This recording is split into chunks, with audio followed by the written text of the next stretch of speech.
Hello. So in this video, we're going to talk about Shyamal Krishna Basu's very short poetry collection, Tantalus's Cup and Lotus Feet. This is one that I picked up at a used bookstore in London, and I've not been able to find any other references to its existence other than the physical copy that I happen to have in my hand. So I think that's very interesting. I kind of love that, right? When you go to a used bookstore and you find something, and I think this is more likely to happen with something published in the global south that there's just no reference to online, right? And I think this is, interestingly enough, the publisher of this is Proma Prakashani, and it's listed as being published in Calcutta, as opposed to Kolkata, which is the contemporary term for the city, which I believe is used almost universally in India, though I'm not 100% sure of that. If I'm not correct, I'm happy to have you let me know in the comments down below. So it's interesting, right? It's always sort of cool to find something that probably very few other people have read, and it just sort of happened to have caught my eye, and I paid £3.50 for it. So yeah, it was a fun little discovery. Anyway, so Basu's poetry is generally a bit depressing. A lot of the poems are about negative affect, loss, suffering, divorce, sense of defeat, alienation, etc., etc. But one of the things that's interesting about them is they have what strikes me as a very sort of Indian philosophical approach, in that they often pair dualities, right? So this is a very traditional thing in a lot of Asian philosophical traditions, but in Hinduism, in Buddhism, in I think Sikhism and Jainism, there's this sort of interest in dualities and these sort of seemingly conflicting things that are linked together because they are either interconnected parts of the same experience, or they in some way, so the contradictions between them tell us about existence. And so I definitely think there's a sort of Indian spiritual or philosophical tradition that Basu's poetry reflects here. So I'm going to read you some of the poems. You get to see some of this. The first poem I'm going to read you is one called "I Am He," and again, there's a number of sort of mystical poems here. "I Am He" is one. There's Saint's Sermon, which I'll read you next. There's a prayer.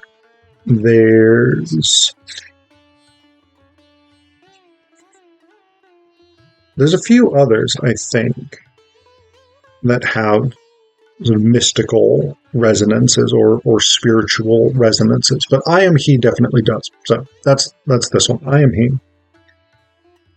With a nervous wave of hand, I sought to shove away the lurking fear that was crawling over and coiling within me like a venomous snake, like a helpless bird hit in the heart. I wailed, bemoaned, and cried, but could not remove the pang that the fang of the snake called forth. Unsatiated desire, untamed greed, were getting the upper hand and lured me to the miry slough of sin. All of a sudden, the splinter of a sentence heard long ago came out of oblivion with a booming commotion and a beaming voice. "I am he," thundered the voice.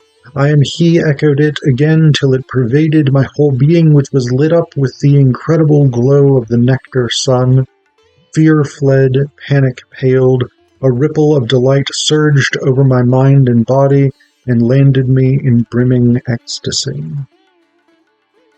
So, I mean, I definitely think this, maybe it's just me, but this, to me, has a sort of Christian devotional aspect to it, right? Especially the I am he element, right? This strikes me as very biblical, but I don't know Basu's religious persuasion, and there definitely is this sort of, I would say, trans-religious conception in which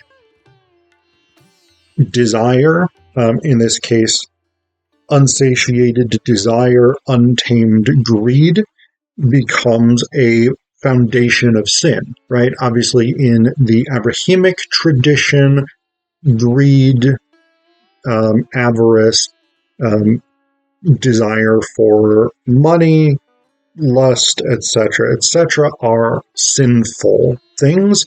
At the same time, within many Eastern traditions, Buddhism in particular, right, identifies desire as the source of suffering. This is one of the Four Noble Truths, right? That the root of suffering is desire. And so we have this sort of interesting, sort of trans-philosophical approach to the question of sin in this poem. Again, another sort of mystical poem, or theologically inflected, if you prefer, is Saint's Sermon.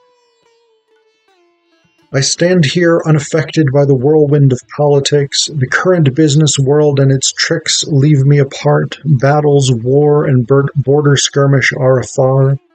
My mind, detached from the stream of troubled consciousness, my dream of bliss, of oneness, of drifting away, in the calm ocean of love holds way, a permanent sway over me. Volcanoes erupt in the fury of spleen, people smart in their throes. I stand apart in the gentle breeze and the light of the sky, amid the waving corn and the shimmering green. I love to lie.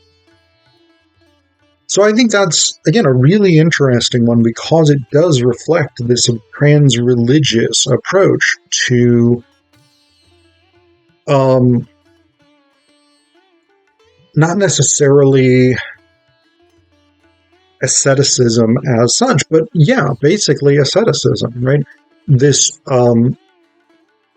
the sort of foundation of monastic orders is to withdraw from the world, whether that's Buddhist monks, whether that's Hindu hermits, whether that's Christian monks, nuns, whatever it is, right? The early church fathers, the Egyptian fathers in the early Christian church, would go out into the desert and to live by themselves. John the Baptist was a hermit. The community at Qumran that preserved the Dead Sea Scrolls was an ascetic order, right? So this is very pervasive across a number of religious traditions. This idea of, I shall stand apart from the world and my concerns will be with the spiritual. The world can busy itself with temporal affairs, but my focus will be on the higher things in existence, right? And again, if you read this just on its own and didn't attribute it to an Indian author, you could easily say, yeah, this could be a Christian poem, this could be a Jewish poem, this could be a Buddhist poem, this could be a Hindu poem, this could be a poem from any number of religious traditions around the world, and I find that really interesting. But again, one of the other things about Basu's poetry that is very common in this collection is the sort of unifying of opposites, which again strikes me as much more of an Asian philosophical tradition than, say, a Judeo-Christian one. And so I think there is definitely that philosophical and ethical principle at work here. And one of the poems in which we see that really directly is this one called The Addict. All athirst and dust, he entered the room. He was perfectly normal. No shred of inebriation, no touch of drowsiness was there about him. He had no spots of drink in the preceding days, but a piercing deprivation was writ large in his disheveled hair, in the sunken cheeks and the lusty eyes, thirsting for fuel for the craving cells of his fretting body. His nerves, ruffled and overwrought, were crying with hunger and twisting the fibre of his being. Liquor, raw and crude, a poison to others, was elixir to him. Right, so I think this is a really cool one. This idea that, like,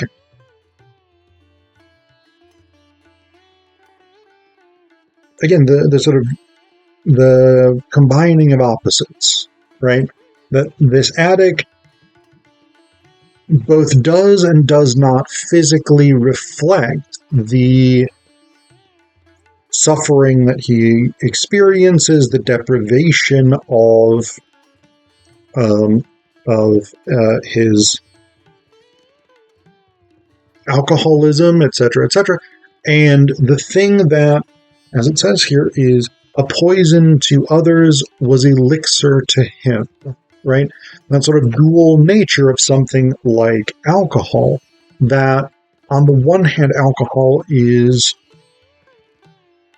literally a poison, right? When we drink alcohol, we are ingesting a mild poison, and the intoxicating effects of it are literally our body's way of trying to sort of deal with the fact that we are choosing to poison ourselves.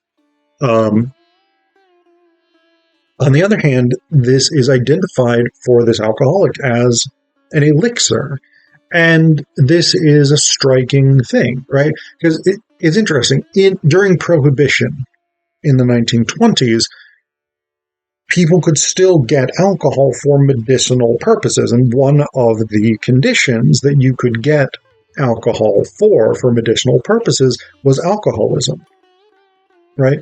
And so this is the sort of interesting dualism of alcohol in this poem, is that it is poison that cures, right? It is poison that allows the alcoholic to remain functional.